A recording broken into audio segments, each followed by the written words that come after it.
You're the founder of Sticky Beak, which is an AI sort of marketing and analytics platform. I grew up on farms, many different types of farms, from, of course, a dairy farm when I was really young, through to beef and deer. I never wanted to be the person who owned the business. I'm ready to do the new thing again, get on that steep learning curve, make the mistakes, try some stuff, see what I can do. Les Mills licensed programming. It's SaaS before SaaS. It's genius in terms of its model. And the business had its best, most profitable year ever in the end. We can help marketers who are obviously making those everyday decisions, but also globally exporting to anywhere they want to as well. I always say, test the ingredients, not the cakes. Our superpower is that globalness of our business. 5% of our respondents opt in to charity donation, and we have a global partner with Oxfam. This is Mark Pavlikovsky, and welcome to the TechMates podcast, where my partner Henrik and I explore how Kiwi and Aussie founders are reshaping the future and what sets them apart. Henrik and I have been part of successful companies in Silicon Valley and Europe, and now bring that expertise to partner with entrepreneurs in Australasia. By sharing the personal stories of successful Kiwi and Aussie founders and how they got here, we hope to inspire you to dream big. This is TechMates, bringing an outsider's perspective to the stories of those daring to disrupt down under. Let's dive in. Cool. Thank you for joining us on TechMates, Anna. It's great to have you on. So you're the founder of Sticky Beak, which is an AI sort of marketing and analytics platform that helps businesses do market research, right, for some of their new products. We'd like to learn about that. We'd like to learn about your background. Let's maybe just dive in, kind of where you're originally from. Where'd you grow up? Thanks for having me on. Yeah, I'm one of the co-founders of Sticky Beak. So we help marketers make better decisions every day by getting them feedback from their consumers. And my background is quite typical rural Kiwi kid. So I grew up on farms, many different types of farms, from, of course, a dairy farm when I was really young, through to beef and deer. And then my parents decided to have a go at orcharding and do the full gambit. So I kind of went through all the different types of agriculture that you can in New Zealand before I went off to university and got the hell out of there, really. So that was the basic upbringing. And then a really traditional marketing career until I dove into startup world 3 years ago. Where did you go to university? I went to Waikato University in Hamilton in New Zealand. What did you study? So I did a Bachelor of Communications, and maybe my claim to fame is it's the same course that Jacinda Ardern did. And then I thought maybe I would get into PR and comms and decided I loved kind of the art and science of marketing a lot more. So I did a postgrad in marketing with a bit of focus around sports, actually. It was a bit of a passion, but it's an area that's quite challenging to get work in. But yeah, sports so marketing? did that deep dive marketing before I went off to the real Did world. Jacinda also go to Waikato University? Yeah, she did. Oh, interesting. Were you guys around the same time? Or? Because I think we're about the same age. Okay, Well, I'm pretty sure, unless I'm rewriting history, I'm pretty sure I should check her LinkedIn profile now and make sure. And so during your teenage years, how did you think about your career? Like, did you already know what you were going to do? What were your interests? How did you think your career is going to pan out? I think growing up on farms, you're pretty resourceful. And I've seen my parents work really hard, self-employed. So one thing I said I was never going to do is own and run a business because it's really, really hard. And I remember, as a kid, once a month, you're laying out all the bank statements on the dining room table and you're finding receipts in the glove box and you're reconciling GST. And so you have this really, kind of grounded understanding of business as a young person. I think that's made me sort of want to dive into that space a bit more. But my passion and my interest was more in kind of arty and creative things. So English and history and clothing and textiles and graphics and things like that. I thought for a while there I might be an architect, and I think I did 6 weeks of sixth form physics and decided it wasn't for me anymore. I loved maths, and so that's where I think the English PR, it's so hard when you live in a small town in New Zealand to kind of understand commercially what work might look like. So I thought maybe I'd be a journalist. You saw your parents, and that's quite we see that quite a lot with entrepreneurs, that their parents are actually also entrepreneurs or self-employed in some form. Did you have negative feelings about that when you grew up? Like you said, it was kind of like a struggle for them, or was that inspiring for you? It's probably both, So I think it's really inspiring because of the life and the control and the, you know, you can kind of, if you've got the passion and the drive and the energy, you can really control your destiny and your sort of future and fortune. But there's a roller coaster that sits alongside that, or sits on that as well. And it's up and it's down and it's up and it's down. And lots of that is out of your control as well. So I love uncertainty. I think that's why startup is actually, I love it, is because I sort of love knowing that there's constant change and things that you need to maneuver and work with. And I think that came from a childhood of having lots of uncertainty and loving that. But I see the stress of it as well. And yeah, the risk and the toll it can take as well with being self-employed and running your own business. So yeah, as I said, I was adamant that it wasn't going to be me. And I always wanted to be the person who could go into a business and really push it forward. But I never wanted to be the person who owned the business. But yeah, that slightly But here we changed are. now. But that's Here we are. interesting. We've heard that a few times actually, that people who come from entrepreneurial families, their first instinct is not to run a business, and then they end up becoming entrepreneurs anyway. So yeah, it's quite a quite a common theme. So what was university like? Hamilton is a great place to go to university. I think most New Zealanders, Hamilton wouldn't be on their top 5, 10, 20 place to visit. But as a student, I guess it's a little bit like Dunedin. It's a big enough city that there's stuff to do. It's a small enough city that it's really easy to get around and really student orientated. So yeah, it was really fun, really traditional kind of campus lifestyle where you live on campus for the first year. And then the whole of kind of Hamilton East is geared up for students and flats and all of that mayhem that comes with that sort of thing. I actually left school after what was then sixth form, so year 12. So I was quite young when I went. I was 17 when I went off to university, but I was just kind of ready to bust out and do something new and different and take that leap to go off to uni.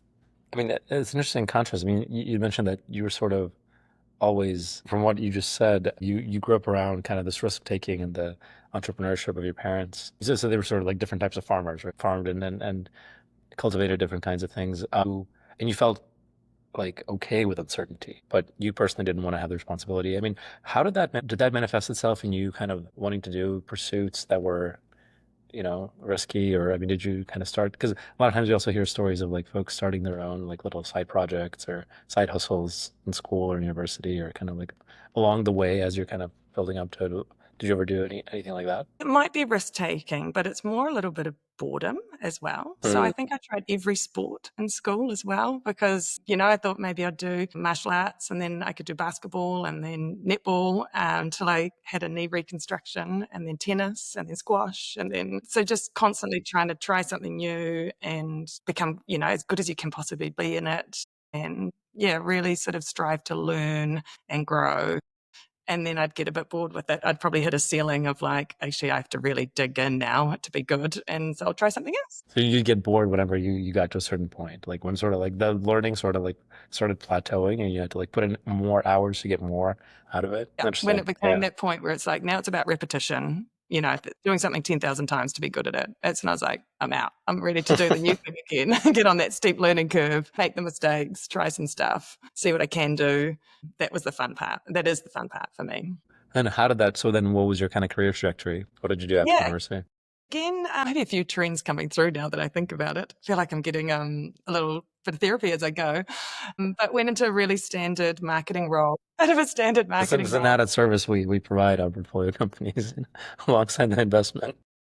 I'll have to go for a run or something afterwards now and really figure this out in my head. But yeah, marketing team of 2, which is quite typical in New Zealand. You have a manager and a coordinator of some, similar job descriptions that fit. It was actually for Repco Auto Parts, quite a male-dominated head office.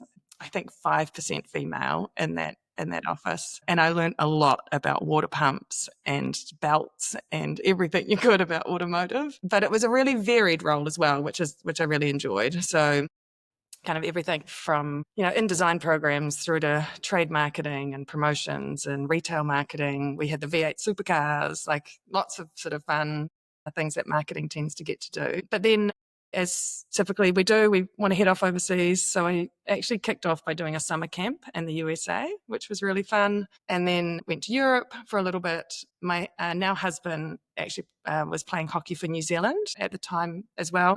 And so we went actually to Australia first. So Sydney for a couple of years, then over to the UK. I actually have a Dutch passport, and my husband Casey had a hockey contract in Holland. So we lived there for a while, just lots of different marketing roles. And then, back to New Zealand for, again, more traditional marketing roles. So STA Travel, then I went to Tourism New Zealand as brand manager, and then Les Mills International as their global CMO after having a few different roles with Les Mills over 6 years. From all these different countries that you lived in, what was kind of your favorite work environment? So I guess like New Zealand and Australia, to some may have a little bit more like a chill atmosphere versus maybe London or other places. What was your favorite country to work in? Yeah, they were all really different roles. So what I loved about Sydney was it was my first experience in a big marketing team. So there's about 40 in-house marketers. And that was really interesting and really inspiring because you started to be a bit more specialist in what you were doing, but you then had a lot of expertise around you and a lot of opportunity for growth and development. I had an amazing manager there who just, promoted me internally, and that was really fun. London, I tended to contract, so I would have had probably a different experience where you sort of go in as the, someone to run a project or an extra set of hands. So you're coming in, everyone's very polite, everyone's very nice, and you're trying to sort of, make your way through and get some things done. And then after I came back from Holland, actually, I went into a big marketing team again in the UK, and that was quite a different experience to Sydney. I found it very hierarchical, very like, you can't do this because that's someone else's thing to do, and which is quite different to an Aussie Kiwi style where everyone just sort of dives in and helps each other, much more collaborative, and it's not threatening. It's not like I'm trying to take your job. We're trying to work as a team and get some things done. Whereas that was quite challenging in that bigger team in the UK. It was very much, stay in your lane and do your thing, and kind of pass it down the chain type activity. Do you find that some styles work better in certain types of environments and certain types of industries? And I guess what works, like what sorts of things work well for which ones? Because I've worked in larger organizations, but not big corporate. And I wonder if that wasn't necessarily hierarchical, but I guess much more process driven rules of engagement can help a corporate be successful. That's probably why I've never worked in them, because my style is much more like, this isn't working. Let's figure it out. Let's get it done. Let's change, hopefully by the end of the day, and just, keep things moving. So I think those different styles maybe can help different size organizations as well. And that's probably typical of a New Zealand business, right? Where it's still relatively small, even the super successful ones, and you can make decisions fast and keep going. Whereas those, bigger orgs, less relationships, bigger, the US and the UK tend to have is a bit more structured maybe. What is Les Mills? I think when we first met you, I realized it's actually a New Zealand founded company, right? But it's global. I've seen it everywhere, but I didn't realize it was founded in New Zealand. Could you tell us the story of that? It's a fascinating story, actually. So Les Mills, I'm sure as a former CMO, you were like, well placed to tell the story, right? I'm sure that was. Yeah, because I was there for, I was there after a lot of the global expansion had already really kicked off, but I was probably there during the stage where the D2C growth was at its biggest. And so that was through the app Les Mills Plus. But it started as gyms in New Zealand with Les Senior, and then Philip and his wife Jackie then sort of took the idea of group fitness to the world. Wait, so Les Mills was like somebody's name, right? It was a guy named Les? Yeah, his name is actually Les Mills. He was an athlete in the Auckland Mare. And the gyms were kind of really known for strength training. And so that was the idea that Philip had, was to bring strength training and to combine it with music, and to make, we're sort of in the era of Jane Fonda and Jazzercise and all this sort of group fitness happening. And they took the very first program, which was called Body Pump, to the world. And so that's strength training to music. Everyone thought they were crazy. doing something like that. And, 50 years later, it's in 20,000 plus gyms around the world where you can do Les Mills licensed programming. It's, one of the it's SaaS before SaaS. It's genius in terms of its model. You license the program every month. You also have to license your instructor to train that program. And they've got lots and lots of workouts now. So from strength to yoga to cardio to everything in between.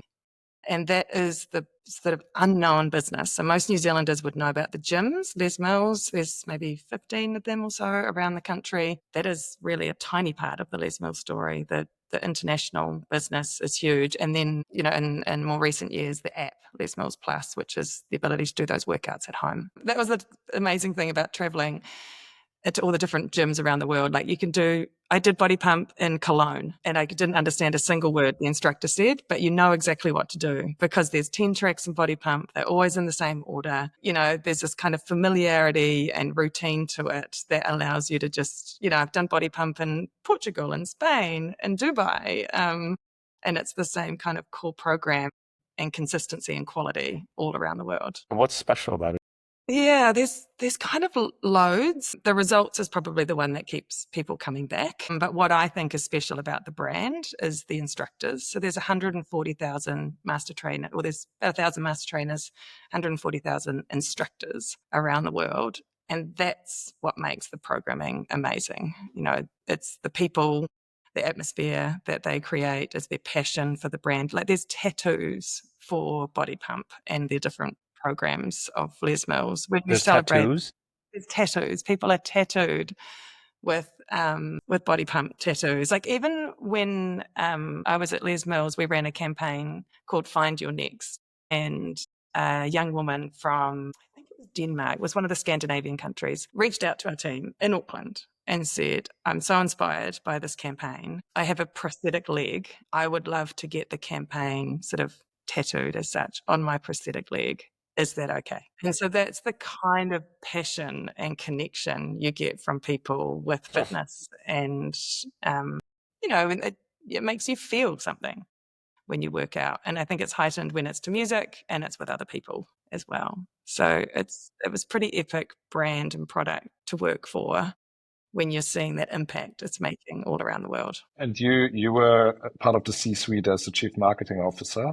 How big was your team, and what did you learn about kind of running a team in such a kind of bigger company? Yeah, lots. So I came in to the business in just a marketing projects role. So I'd just been on maternity leave for my second boy, Travis.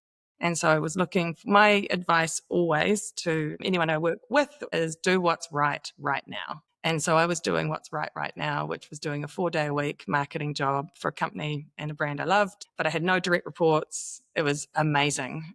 So I could kind of balance all the things of toddlers and life and work and get that win-win situation. And then over the course of a few years, I just slowly took on more responsibility, headed up global planning and strategy for the team when Clive Ormerod came in as the CMO. And then Clive was promoted to CEO, and it was at that time I became the CMO. So it was about 3 years in total that I was the CMO. I officially became the CMO about 6 months, maybe less, 4 months before COVID. Yeah. So I got the tough times for sure. Every gym around the world closed its doors. It was a pretty frantic time for the business. So how did it change? How did that change your strategy? Because as you say, it's a very physical in-person thing, right? Normally. So when COVID happened, what happened within the business? Well, what we saw almost overnight was a shift to the app. So Les Mills Plus, then it was called Les Mills On Demand. And the business just had the foresight to sort of stand up this tech platform maybe about a year or so before, but still it was a Vimeo app. It wasn't even, it was not ready for hundreds of thousands of subscribers, put it that way. So we had task force meeting 8 a.m. every single day, 7 days a week, where we're trying to make sure we could handle the capacity of all these people signing up to the app at the same time as managing the loss of revenue that was happening on the club side. And so that equals restructures, that equals pay cuts, that equals asking for 90-day terms from your suppliers. That means as our cost of acquisition for Les Mills Plus was getting as low as sort of $20, $30, $40, that means having conversations to understand how much money we could spend the next day to buy more of those subscribers because it was such tight cash flow. But we knew the lifetime value was at least $150 for those. We didn't know exactly what it was yet because we didn't know if it was going to be sort of a COVID thing. But we knew it was going to be at least a couple of months. So we could afford to keep acquiring. So what was kind of the subscriber, like order of magnitude? How many subscribers did you have before COVID? And then like, sort of like, yeah, what was... Like hundreds of percentages times growth. Like we were getting a growth in a week, what we had before COVID started. Like it was insane, the type of growth that was going on. So it was fascinating change for the business that had gone from being really B2B sales driven to all of a sudden having quite a small D2C team that then the whole business just rallied around. And so at that time, there probably would have been 80 to 90 marketers globally at Les Mills, of which about 70 were focused on the B2B business, 70 to 80 probably.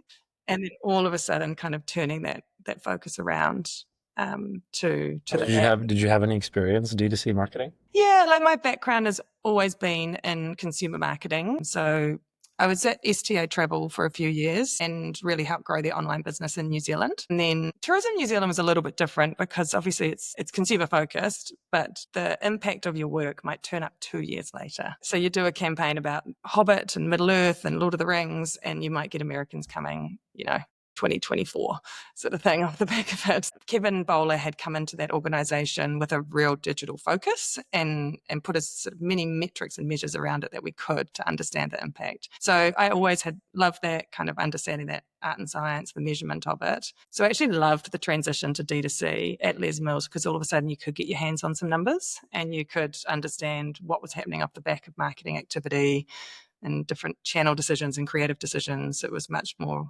able to sort of be measured and managed. So you went from like sort of thousands to like hundreds of thousands, maybe millions of subscribers. More like tens of thousands to hundreds of thousands of subscribers globally. And like every week we were opening up in a new geography as well. So we ended up in over 100 geographies around the world, a few different sort of language variations, but mostly still running in English. And finally got off that Vimeo app and on our own app and sort of had the infrastructure around it to support that. Were you also shipping hardware? Like I know you guys sell like your own branded like barbells and stuff like that. Like were you shipping that during COVID as well? Yeah, well, like every other piece of equipment at that time, we completely sold out. So that was a big part of the LTV of our D2C subscriber was the equipment part of it as well. So every piece of equipment that was warehoused in the US was making its way to someone's home. So it was a crazy time in terms of all of that logistics stuff as well, and knowing who's open and closed and what can be done and what can't. And Did you guys like empty out your gyms? Did you just like sell everything you had in your gyms to consumers? I'm kind of pulling, not in New Zealand, I don't think. But I do recall things happening with gyms overseas because the hardware mostly is for gyms. So it's the most like easy to use, but also structurally solid and amazing equipment that you can get in a gym. And so it's quite a premium piece of kit to have at home. But I think at that time, some gyms were looking at, okay, well, how do they get their equipment out to their members, because they were live streaming classes or they'd be offering Les Mills Plus like as a tack on for their gym membership to keep members engaged. So I don't know if it got sold or rented or whatever, but there was movement of kit happening all over the place. Yeah, that's interesting. Yeah, I remember like getting pitched by some companies that had like were selling these like exercise equipment things. And they had like sort of figured out some supply chain stuff in China, so they were able to ship, and they were like, we're just selling like crazy. And I was like, that's really impressive. Probably feels like just like a COVID thing, but like definitely was a really good opportunity for them. And so like went nuts too, right? Like all of that at home connected equipment sector just went crazy over that time. So basically like revenue like of your main business went to zero, but like the app sort of like took over. Totally. And then the B2B didn't hit the floor as didn't get to as far as we thought. And then gyms started reopening as well. Yeah. And the business had its best, most profitable year ever. in the end. But it's sort of what got me addicted to startup though as well. So for a big, 600 person organization to suddenly operate like a startup with decisions made daily, with metrics at the ready, with pace, I loved it. And then sort of, 18 months later when we were not operating like that anymore is when I sort of started looking at the startup opportunity and think, how do I get that again? Because that's fun. Yeah. So I guess before we jump into Sticky Beak, but like this must have been quite an emotional roller coaster as well, right? I guess like March 2020 was probably like, what the fuck is happening? And then I guess you saw that growth coming through. Maybe like take us back a little bit to that time, how you felt about the business during March, April, May 2020. Yeah, and I think it was probably 18 months, 2 years of that roller coaster because New Zealand, we had a bit of a lockdown at the start. And so that was a big shock to everyone in terms of what are we supposed to do? And the world feels like it's falling apart around us, but we're actually okay. But how do we operate from New Zealand? I took the opportunity then move the team into more agile structure. So I actually put Jira into a marketing team. I put us into pods, not squads. And so we had some language that was very like Scrum-like, but not using those words, and tried to really connect in the global teams with our Auckland office. Because with sort of 60, 70 marketers sitting in Auckland, with most of them working on the international business, it's quite hard to stay connected to customer. So trying to really bring in the local marketing teams and sales teams to help the team in Auckland understand, and have more empathy for our customers offshore. So we did a lot of that to keep people connected as well, because everyone was sitting at home on their own all of a sudden. And so to have sort of a connected group, I remember when we came back into the office, must have been about April or May, I'd put us into 4 colours. I can't even remember what the colours meant now, but there were different colours and different teams. And we sort of, for the first time, that included the international marketers as well. So it wasn't just a sort of separate, disparate group of people. We were all wrapped around a common goal. So there was a Les Mills Plus squad, there was a Europe squad, there was a US squad, and then sort of the rest of the world. There was the only time I remember when I was there that the problems were really similar across the global business as well. So you could turn stuff around really quickly, and it could be really easily used between different teams because everyone had the same problem at the same time or at a similar time. So I remember that time being chaos, but fast, but also with a really tough emotional layer of having to restructure constantly. I felt like we were always having to review hours per week and positions and team structure. And I definitely made some mistakes over that time. It was a period where we had to kind of slice again, and I was given a number I had to hit in the marketing team in terms of savings. And I thought the way I could get there was by putting everyone down to a 4-day week. I knew I couldn't get the whole number, but I knew I'd get like close. But we were already on 15% pay cuts. And so I just ended up pushing everyone a bit underwater in terms of just your own incomes and lots of people's partners had lost their jobs. And also, mostly though, I just prolonged the pain. So everyone knew it was coming and I was just dragging it out. And I think I'd intended to do it for 6 weeks because I knew then I could at least save 2 roles. And in the end, I cut it short and I saved 1 role at least, but it was not worth it for everyone's mental well-being and peace of mind, and just to get it done. Be clear. Clear as kind. It's one of my favorite Brene Brown phrases. And so, yeah, lots and lots of learning over that time in terms of people. It's hard when you're not seeing people physically to get an understanding of what's going on. But yeah, just being able to react fast and change if you know it's not going well. Yeah. And then you got so after that kind of 18 months period, things started to stabilize and you started getting bored. And that's the beginning of Sticky Beak. Yeah, it was, and I was definitely ready for something new. Les Mills is amazing for its leadership development. So we did a lot of work around our own personal leadership and the senior leadership team. And I got clearer and clearer that what was important to me was making sure I was always having fun. I felt like there was lots of connection, but more importantly, that there was an adventure. But I originally diagnosed that last one as having autonomy, because I felt like I wasn't able to make decisions at Les Mills all the time. Like Clive was the ex-CMO, Philip was the ex-CMO, every SLT had 3 CMOs in the room. And so I really felt like that's what I needed, was some autonomy. So I was looking for a new role with that in mind. When I actually got to Sticky Beak, I realized it wasn't that, because I love making collaborative decisions. It's adventure. Like I want to feel like there's this sort of really exciting path we're heading down, and there's fun, but doesn't mean it's easy, and you're learning and you're growing other people as you go as well, and you're doing something great for customers. So all of that is what I diagnosed eventually is what I needed, as well as the fun and the connection always. And so, that's been the Sticky Beak. How did the idea come about? So you were looking for other things, you were looking for other roles, and then did you have that idea at the same time, I guess? Yeah, I met one of the so I came into Sticky Beak actually after the tech itself had been created.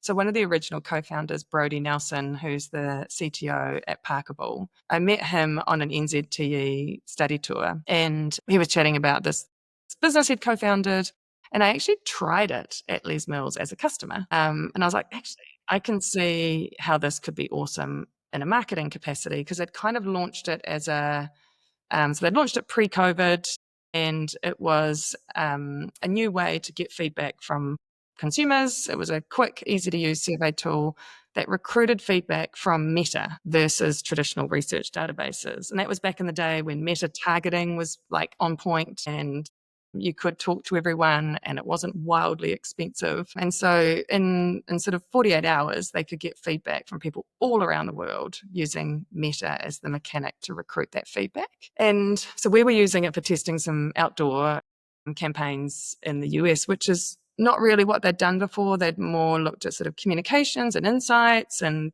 the background team are more research and comms focused. And so when I started chatting to Brodie more seriously about the platform, I could really see how it could help marketing. Like, my passion is to make marketing a growth driver of every business. And so I want it to be marketing research, not market research, because that's the gap for marketers, is having that quick, cost-effective sort of voice of customer. And there's lots of talk about why you should do that, but there's really no tools that help you do it in a quick and easy way.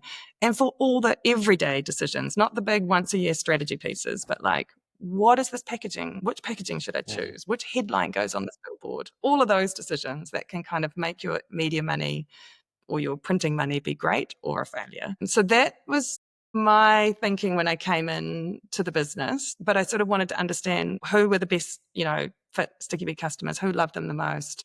And it ended up being like the World Health Organization for message testing and campaign tested, mostly around COVID messaging. And then Dole, the pineapple and banana people. So like literally stickers on the bananas and the flavors of the next jelly fruit pop, things that were like everyday decisions. And so I just took that and ran with it in the first year. And so we actually re-platformed and created a new, more just the front end, a new platform around consumer testing, using all that beautiful back end technology that they'd built with the targeting around Meta. And over that time, we also connected to TikTok, and then also traditional research panels as well, because they are great to help with speed and quality as well. So that's what we do now, is we're hyper global. I think the most global consumer testing platform in the world. Like literally in the last month, we've got feedback from people in Ukraine, Albania, Laos, Egypt, the DRC, and Australia and New Zealand and the UK, of course. And so we can help marketers who are obviously making those everyday decisions, but also globally exporting to anywhere they want to as well. How'd you come to lead the team? The original founding team knew they wanted a marketer in to lead the business. And so that was why did they start the company in the first place? Yeah, so the original, like, kind of over a beer meeting was two men called David. One's David Brain, he's the ex-CEO of Edelman Europe and Asia Pacific, and David Talbot, who's, you might have seen Talbot Mills kind of reference as the key polling research agency for the Labour Party. So he's your research expert background. David Talbot was presenting something around polling numbers and feedback. And someone in the room asked about sort of a particular statistic to do with young people. And David admitted that that data's been extrapolated out because it's actually really hard to reach young people with traditional research methods. And so that was the kind of aha moment around, well, we know where all these people are. There's 4 billion of them on social media. Surely there's a better way to get feedback and to make that happen. And so then they got Brodie, who's the tech guy, and Kyle as well, his business partner. And that was the core team that stood up Sticky Beak in order to create research that was fast, real people, and affordable. most of all. So the That was problem was sort of reaching young people to do like market research, meaning like, do you like, no, yeah, do you like fruit, or do you like this packaging, or do you like this kind of type of product? Like what does that mean? Market research, how does that traditionally get done, I guess? Yeah, so traditionally, still kind of how most agencies and even tech platforms would do it, is they would buy a sample. So you buy 10 minutes of someone's time, and then they give you their answers within 10 minutes. So they get this big, long survey. It's normally grey. There's lots of radio buttons. There's things you tick on. Have you ever done like an airline survey where you tick on something and then like feels like 17 more boxes fall down, so you quickly untick it because you don't want to have to answer all those questions? But Yeah. that's the world of research. That's what it was and still is in lots of instances. So you're just asking for people's behaviors, their attitude, their knowledge, whatever it is that you want to find out about. And there's obviously a lot of fatigue around that. Like if you're the 9th out of 9th brand on that list, you're the last 40 seconds. It's, I don't think, a quality experience, not the best quality experience of your brand, but also of the feedback that you're getting. So what they wanted was just literally in and out. We're 2 minutes max. We're 10 questions, no more. Most of our stuff is 5 or less. It's just going in and asking the consumer in lots of different ways about which things they prefer or which they would buy or what they know or what they think. In the early days, a lot of it was more around that communications insights type world, which is great. But my gap was in the marketing research. And so that's the way we've moved the product over the last couple of years, to be focused on that. But it's like going to, so if you had a retail store, you'd go to the retail store, probably with a clipboard, and you'd ask 100 people that walked in 3 or 4 questions. It's replicating that and not having to hold the clipboard and just pushing a button instead and getting your results back overnight to then go, right, okay, I'm going to write a better brief. I'm going to make this decision. I'm going to. Is that the same as like when like a Nielsen calls people? What is it? Is that the same? Does Nielsen call people, or does Nielsen just look at viewing data?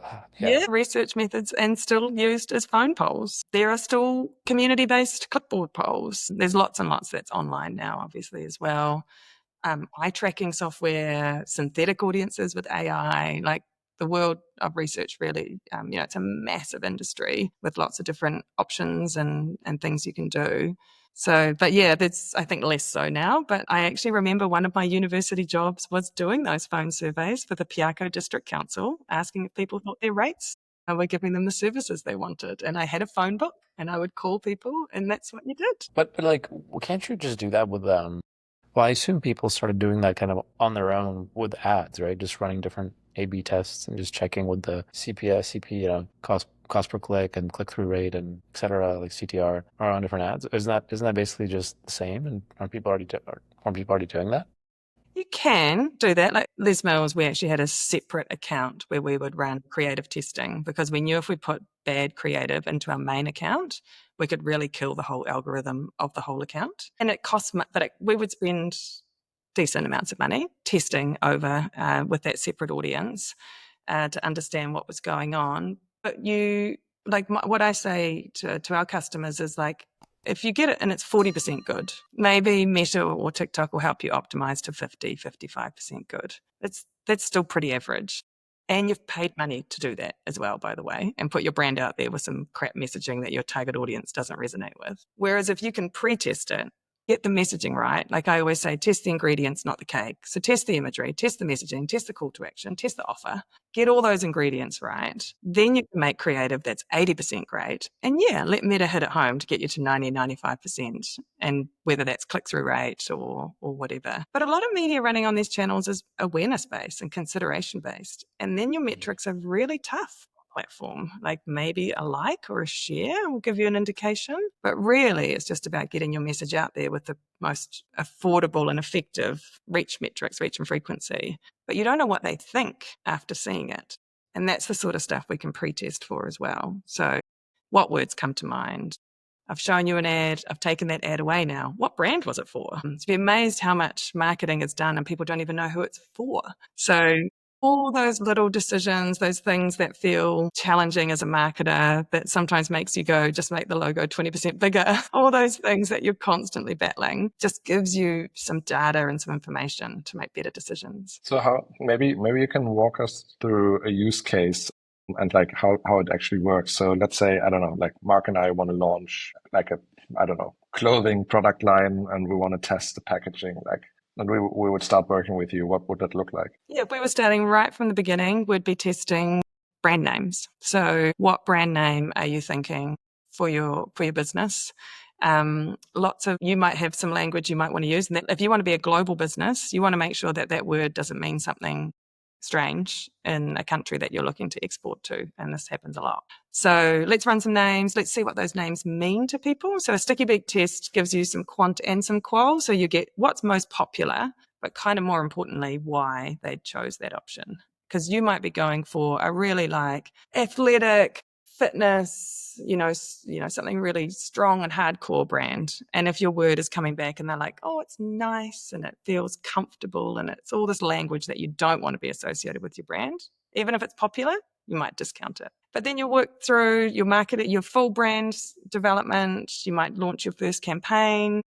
You might have a product you're launching. Maybe you decide to do a drink bottle and you're not sure if you should do aluminium or plastic. And so you want to test the format of that and see what people think and at a different price point. Then you might have, some colors and some different options and sizes around that drink bottle. And so the kind of, as you evolve your product line and your campaigns and you go into new markets, there's just these constant ongoing questions and decisions you need to make. Sticky Beak is there to just put those out to your audience, get it back in 48 hours, and you can keep moving. How does that process actually work? So let's say we want to decide on a color for a bottle. Like, how do you put that out to our audience? Yeah, so you would jump on, you'd put your variants into one of our sort of pre-approved research templates. It might take you a minute, might take you 2 minutes. You choose your audience. You maybe want to choose Germany and the UK, males 18 to 34. So you hit launch on that. Our algorithm will then say, okay, based on that age and those geographies, we're going to recruit the audiences then this way. So it might be Meta, TikTok, or Research Panel. It will go out and invite people to answer your test, just your test, no one else's. So they'll come in, they'll answer those 4 or 5 questions, they'll give their feedback. And then you'll get a lovely email, hopefully with those markets within 24 hours that says your results are in. Our big focus is making sure your results page is really easy to understand. So we'll take those open-enders and we'll summarize them using AI to put them into themes and pull you out some verbatim quotes that you can maybe pop into your presentation to convince your boss that's what the right thing to do. And then, then you've got your results. You choose a color, sales go crazy, everyone's a winner. Interesting. And how do you, I guess you joined the business Sticky Beak around the same time that ChatGPT launched, right? How has that kind of changed product direction? I guess like very amateur, like sometimes, if we want to test a title for an episode, we just put it into ChatGPT and we're like, hey, like, what's the better title? That's obviously, you obviously have much better data, but like, how did you think about kind of including generative AI in your product? Yeah, from a technology point of view, what we learned with the recruitment side of things, with the APIs into different research methodologies, is what really worked for us was sort of having this API layer that allowed us to evolve and plug into different platforms as they change. Like any marketer who's ever worked in social knows that you're on leased property. You never own your Facebook page, your Insta. It's someone else's, and you kind of make the most of it while the rules are in your favor and you work around them when they're not. And we'd learnt that a lot. And so we've applied those learnings to AI as well. So we use Claude for some things, we use OpenAI for others. We're constantly looking at new models and even like third-party tech now that can help us, with AI, make the product better and better. So from a technology point of view, we've implemented that same framework thinking, or that ability to be a bit more agnostic. And we've really focused on the things that help our customer. To your example of just Ask ChatGPT, I'm pretty cynical about the sort of idea of synthetic audiences as a consumer. I've done international marketing my whole career. And there's no such thing as an 18-year-old male's opinion, even within one country. There's a lot of variation and nuance there that I think talking to real people will always be important. What I'm pretty excited, though, about is the idea of using the idea of a synthetic audience for an expert. So I've just tested some brand names and I've got some feedback on some logos. I really want to talk to an expert now that can help me make a call. And I think AI can do a a great job in that space in terms of applying some frameworks and marketing structures, particularly for founders or marketers early in their career. And so they can now tap into some more expertise to help them make a decision on the next thing to do or what to think about and get that really expert advice. I'm excited about that space. And I'm sort of like curious about the macro like here. Like, are there other platforms that do similar stuff? And like, I guess before Sticky Beak, why weren't there platforms that's sort of doing this? Yeah, I think there's a few different buckets of things going on. So you've got your big legacy players like your Kantars and your Nielsen's and even your Survey Monkeys. And there's a lot of legacy tech there that makes this challenging for them. And we've been sort of watching to see what they're doing. And it's not a lot in this space. But they have, big market share, especially with bigger brands. Then there's the market research agency space. And you can see that they're trying to understand how to evolve and how to make it sort of use AI for efficiency in-house. But there's still that consulting structure that is in there that just takes people and time and cost. And then there are platforms like Sticky Beak, but so many different kind of use cases and audiences that everyone is going after. So we're very focused on marketers, but even more so on CPG or FMCG marketers. And so our product is very tailored around helping them, particularly with like new product development, as well as campaigns and brand and that international expansion. Our superpower is that globalness of our business and being able to sort of reach almost every country in the world, which lends itself a lot to those types of products as well, who are constantly evolving and looking for new markets to grow their products into. So I think, there's the group of players around at the moment that are jumping into AI, really leveraging that for the customer benefit. I think there's lots of gimmicky, fun stuff that's being made at the moment, but it doesn't seem to have a purpose. I think that, it's making sure that you're actually doing something that's creating value for the customer and then just being really, really, really focused on who you're doing it for and keeping the main thing. So how exactly does Sticky Beak work? So like, how exactly do you guys do what you do? What's sort of the proprietary kind of moat that you have? Like, why can't somebody just go and replicate it tomorrow? Yeah, so it's a combination of the layers around recruitment. So being able to source from all over the world. Lots of our competitors buy in that traditional approach that I talked about before, where you buy a sample and then you're locked into a provider. Can be quite beholden to that supplier. So if that supplier decides to put their prices up or they don't have sample available, what it might be. Hey, when you say sample, you mean individual people? People, yeah. So people to respond to your research. So what is that? So how do other people do it? Like these are more, I guess, legacy folks. They just have a captive group of people who they can just send surveys to. Yeah, so there's lots of database owners around the world. And so their job is to find people who want to give their feedback and do research and then, sort of operate that program, whether it's a points program or a rewards or whatever that might be. And so that's the two-sided marketplace that they're running. And then they try and sell those people's opinions to providers, whether it's traditional market research agencies or online platforms. Some platforms decide to do it all themselves. So they run a sample and they do the online.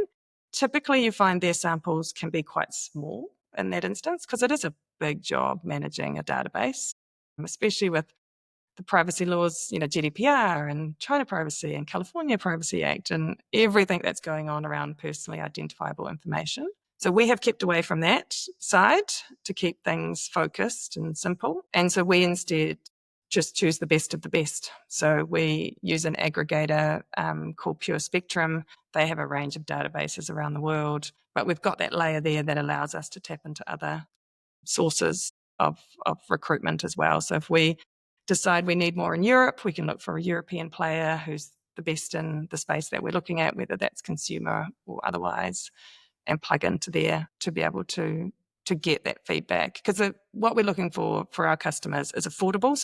We're mostly working with brands that can't afford to do this. They're making their decisions around the meeting room table. Maybe once a year, they're taking 30, 40 grand to the agency to do a project. But the every ongoing decisions are just on their gut or to the best of their knowledge. So we're really conscious of keeping it affordable and keeping it fast, and then those still having that really high quality feedback for them. So I guess like Canva became the sort of way to unlock design for everyone and make every marketer be able to create fast and iterate and try new things. That's what we're trying to do with consumer feedback, is to just make it much more accessible and affordable and available to all brands, not just the top tier companies, but every startup, every growing brand around the But world. take me through the very kind of nitty gritty of like the flow. Like, so how does it work? So how are you different from, so I guess you're cheaper, so folks will go to you, but then what are the next steps? So I come to you and then like, how do you find those people who are going to give an opinion? So how do we find the respondents to give the Yeah. opinion? Yeah, so that's totally based on our customers' target audience. So like we said before, if they're Germany and the UK, then those are the recruitment methods that we would go out to. So if it's a research database, then it would be invites that are sent either through apps or email notifications or web landing pages for those people to then click on the link to Sticky Beak to give their opinion. If it's coming from social, they would have seen an ad in their feed or a story or a TikTok. They then come to our platform, answer those questions, provide their opinion as well. All that information is then aggregated. It's completely anonymous, so we don't handle any personally identifiable information relating to the test. So all that anonymized information is then presented to the customer with different segments, so they can split their men and their women and their different age bands. But essentially, that then is presented back as a sort of fully filterable, insights drawn out reports and things to have a look at. So that was from what I understood, that seemed like to be a very unique aspect of what you were doing, and that is that you were running ads for specific audiences and demographics for whatever the brand was asking for, right? And then those were like leading to surveys. Versus, I guess, existing players, they have a database as like a static database, it's just the exact same people. So you can be getting new people every single time. 100%. Yeah, there's 4 billion people on social media. So you're relying on like kind of Facebook and I guess TikTok and ad platforms to know their users well enough to be able for you to be able to segment who you're going after. Yeah, like that's what their business is based on, right? Like if Meta can't get its advertising model right, there's kind of no Meta. So we lean into that and sort of we're not doing anything particularly different or weird with how we advertise on those platforms. In fact, the really standard ad formats are the ad formats that work for us as well. And then, yeah, because what people are doing on social is sharing their opinion all the time. They're doing it in a much sort of bigger way and more vocal way. Sometimes they're not actually sharing, right? It's a passive like. They want to make a comment, but it's just a passive like instead. Yeah. So when we're inviting them to have a more one-on-one, I guess, private conversation, that's when we talk about getting a truthier truth with people's feedback. And the connection to social media, sometimes brands are seeing things play out on social, and then they'll run a quick test with us on Sticky Beak just to understand, is that just the loud minority? Or is there something here that they need to understand a bit more? Because I even remember at Les Mills, we called it a green room. It was a Facebook group, and we would ask them all sorts of things about Les Mills. Every single thing we mentioned, they loved. They loved it. Like would buy it all the time, pay stupid amounts of money for it. And so it became this really unreliable group to ask because it wasn't the reality of the market. And what are these people on Facebook and TikTok, whatever, where they are answering, what are they getting in return? Because I think in the existing traditional methods, like you get sort of some money, right, or something, you get paid for your time. Yeah, so just like in the research panel world or database world, there's a prize draw mechanic, but there's also the option to donate to charity. So about 25% of our respondents opt in to charity donation, and we have a global partner with Oxfam. And it's actually a really nice part of my job is transferring that money to Oxfam every quarter and, making that contribution on behalf of people just wanting to share their opinion, but not necessarily wanting to be financially rewarded for it personally. Interesting. So, okay. And the brand pays for the draw and That's all part of the Sticky Beak cost. So the brand doesn't need to see any of that. The brand just pays for the recruitment based on the test they've chosen and the audience they're going after. And then any of that sample related cost and everything in the background is all managed by us. I mean, the one question I've had about these things was that doesn't it incentivize folks, like it doesn't give you an accurate representative sample because the folks who, you probably can't buy everybody's time, right? Like there are certain segments of the demographic who will be incentivized by whatever, like $100 gift card, but there are certain segments that will not be. And so you're kind of inherently missing those people's perspectives and opinions? I don't know, because I know that there's a really broad range of people on panel regardless, but the ones that come from social, I think they're even less incentivized. Like there's kind of no guarantee of payment. There's literally just, you want to share your opinion. And like people love to comment on LinkedIn or X or Facebook, people have a voice and they want it to be heard. And it doesn't need to be about money. It just needs to be about putting their voice in. And that's what I love about what we do, is we help make sure all voices are heard. It's not just limited to a database that probably neither of you even realized existed, that there was these research databases that people signed up to. Like, I've never been invited to a research database, but I'm on social media.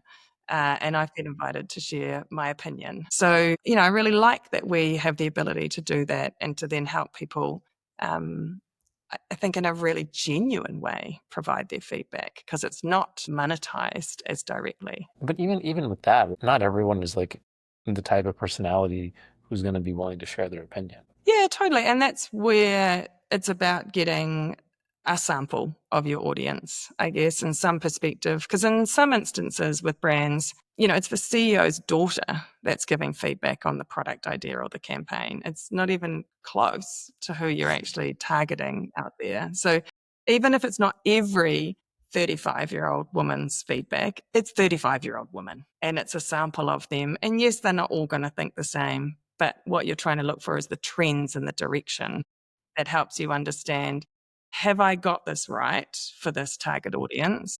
Or am I miles off because my language is off point? The visuals are not inspiring. I've landed something for an 18-year-old woman, not a 35. And that's the feedback I'm looking for.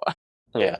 I guess what I'm trying to kind of figure out is like, what makes this defensible? Because it feels like it's pretty straightforward to build. And in fact, people probably do versions of this already with their A/B testing of different ads. I think I've heard of folks doing this before, where they set up another kind of page, Facebook page or whatever, and write in like sort of dark horse, dark brand, different creatives, just to see what that resonates. Yeah, what's the defensibility here?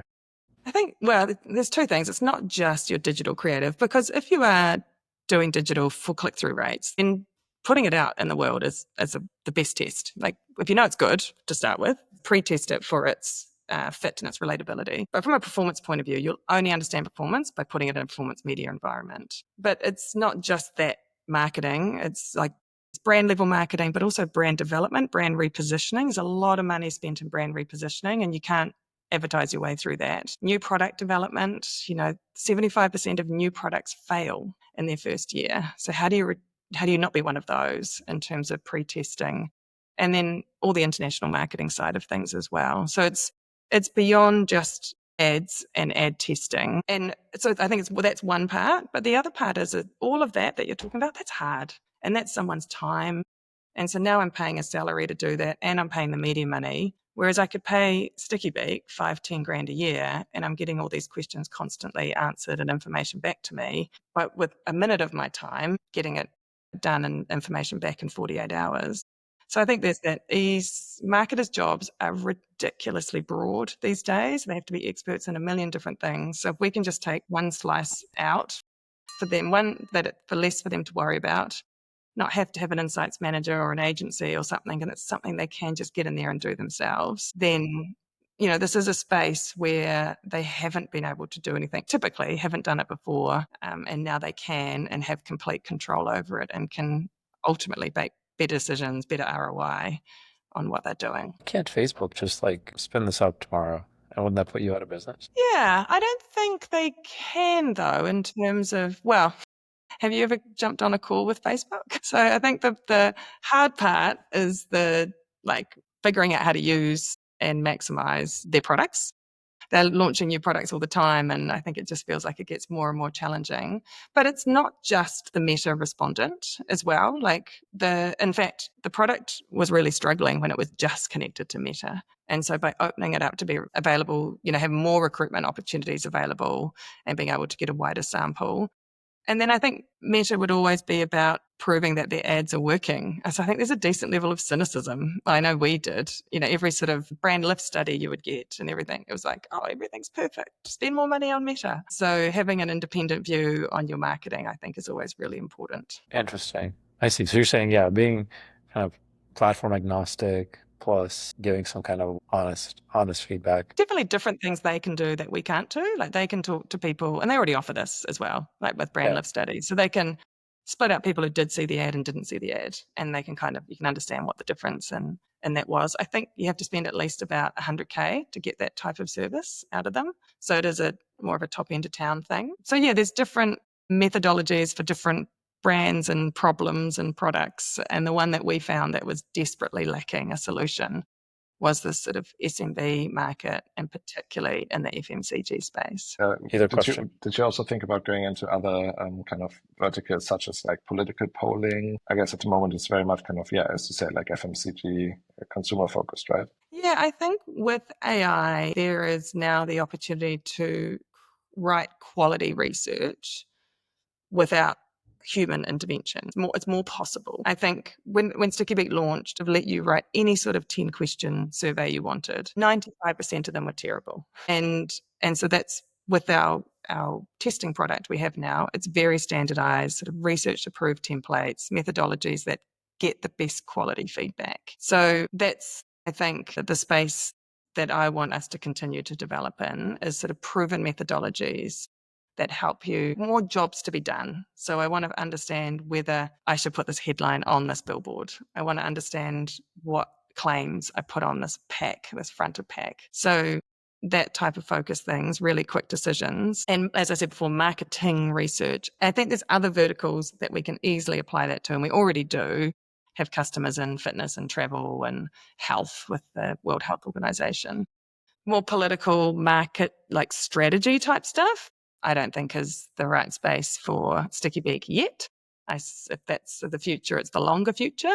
I think the more short term is fast-paced decision making. Interesting. Yeah, I think in political polling, I think there's the problem is that a lot of polls still rely on phone calls, right? And you kind of reach, the 60 years plus audience with that, but not the younger people who actually may decide elections. What's the vision from here? So, you have a business up and running now. It's going quite well. Where do you go in the next 5 to 10 years? Yeah, so we have just hit the 100 customer mark in the last couple of weeks. So that's pretty exciting. That helps you know we've got a thing, that's a thing. And customers love it, and they're renewing, and they're constantly using our platform. So the focus now is on expanding globally, particularly the UK, but also Australia as well, where there's just a lot more brands in this ideal customer profile that we have, which is small to medium size food and beverage or FMCG brands. So I think there's why the UK and Australia? Like, why not go to the US? Yeah, funny. That's a question we get all the time. Our superpower is our globalness, and that is much more relevant to those types of markets. Like you can make a US brand with a very niche offering and just sell to the US. And there are lots of platforms that can help you get US respondent feedback. So for us to go into that market, we'd have to do it in a very particular way, the ones looking more at exporting, or we'd need to have a lot of money with go-to-market and a platform that is better and easier and more amazing than everyone else. Because there's more products being stood up every day, particularly in the US.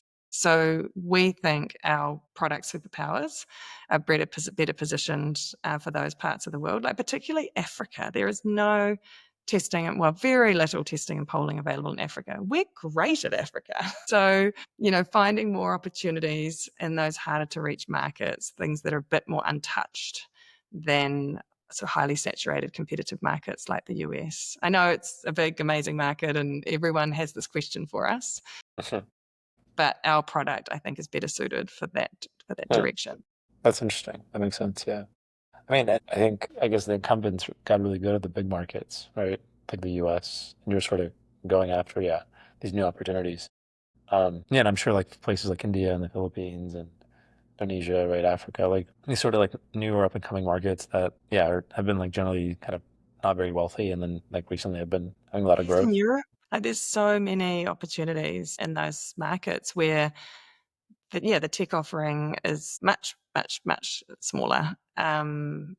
and then to have something at the price point we're talking about as well, which is wildly accessible, especially when you're starting to think in pounds. And this is for brands like sort of Australian and UK brands or New Zealand brands looking to enter those markets. Yeah, both like home and away. So we've definitely seen with the US tariffs and the uncertainty in that market that a lot of brands are now looking more to Europe and Asia for their export growth. So that's been quite beneficial, particularly in the UK. There's a definite shift of the head to Europe versus the US for lots of brands. So yeah, we're keeping a close eye on that as well and making the most of that opportunity. What other kinds of like broader market trends are you seeing that are like that surprised you, like maybe through your work that you've seen that maybe you weren't expecting? Yeah, I think we got some really interesting research out of the UK recently about sort of the growth rates of different categories within FMCG, and particularly seeing a lot more products going into Eastern Europe, Asia, Middle East. And so I think the kind of the wealth or the maybe opening up of those markets to international brands, I think is a really interesting shift. I think what happens with Africa around that space will be interesting as well. But just with so many challenger brands up and coming, there is a lot of space for new brands to be very successful very quickly by focusing on some of these markets. And so we can help them, test and understand that a bit more. Like I think it was Kazakhstan that was one of the biggest markets for personal care or hair care. I can't remember what the category was, but there were some really odd and interesting things popping up in the research in terms of CAGR and growth rates for different products coming out of the UK. So yeah, it's exciting in terms of that opportunity around trade. And it's also a bit diabolical too in terms of what's happening with the world and whose doors are open and closed and how that all works. Yeah. Were you worried initially about the tariffs? Did you initially think, oh man, this means like there's gonna be less growth, less trade, and hence less demand for your product? Yeah, it causes massive uncertainty. So for lots of our customers who are exporting up there, it just kind of freezes them. And that's bad for any business, right? Is when you're paralyzed. So you can't make a decision either way. You don't know whether to stop the US or go somewhere else because you're waiting for another announcement, or you're not sure what costs are going to be incurred at this point. So I think that's the kind of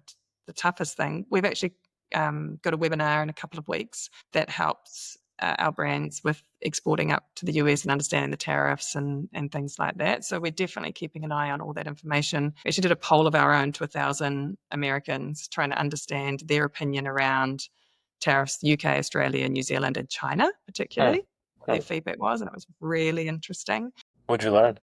It was maybe a couple of months ago, 2 or 3 months ago. And you definitely got a sense that they understood what the tariffs were. There was much more acceptance to UK, Australia, New Zealand tariffs, much less acceptance, also to New Zealand, Australia, UK products, and maybe a potential that they would pay extra for them, but not China at all. And quite a lot of support for China tariffs. But there was still a feeling that, yeah, we'd pay for it and it would be fine. And it didn't feel like there was a real understanding of what that was going to do to the cost of living and just the overall cost of goods in their market, which is likely to be the impact as well. So yeah, be interesting how it plays out locally in the US for sure. Yeah. Are those things already kind of coming through? Are you already seeing kind of like the rising prices because of tariffs? Yeah, because it's still, there's another announcement, or maybe it's just been a couple of days ago, Yeah. about It got what delayed. it actually.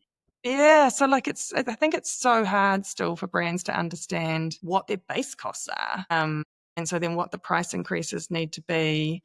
Some of the insights out of the research for me was even if your base prices aren't going up because of how you're sourcing ingredients or what you're manufacturing or how it works, there's probably an opportunity to do it because the market will be lifting. So keep a close eye on pricing and, don't underprice yourself, even if your costs haven't gone up. Interesting. Yeah, I think like in a way, like disruption is probably a driver for your business, right? Because like people need to understand new markets, new opportunities, uncertainty. Yeah, super interesting. Totally. Reset the playbook. Yeah, exactly. Yeah, and a failed product launch is a real catalyst to turn to Sticky Beak as well, because you think you're fine because you've gone on your gut for all these other decisions and you've been great. And then all of a sudden it's not good. And you realize that you do need to get some more validation. Cool. Yeah, super interesting. Maybe to wrap things up, you said in the beginning that you never wanted to be an entrepreneur. now you are. Now you're running Sticky Beak, Yeah. and it looks like you're going to do that for a couple of, or like a few more years. How do you feel about being an entrepreneur? Like, are you enjoying yourself? Yeah, I am for sure. I love it because of the adventure. I love it because it's lots of fun. The startup community is a really great place to be. Everyone is so generous with their time and their advice and their experiences. And yeah, I really, really love that about the community as well. So I can't see myself leaving it actually now, to be honest. We'll fly Sticky Beak to the moon, and then I'll figure out what the next thing is that I'll do after that. Amazing. Yeah. Well, That's speaking awesome. of generous with your time, thank you so much for joining us and for answering all our questions. And yeah, we're super excited to see where you take it from here. So thank you. Well, thank you. Thank you for your support. Thank you, Anna. Thank you for tuning in to TechMates. If you enjoyed this episode, be sure to subscribe, leave a review, and share it with friends. We'll be back soon with more stories of Kiwi and Aussie founders reshaping the future and disrupting down under. Until next time, keep dreaming big and daring to disrupt.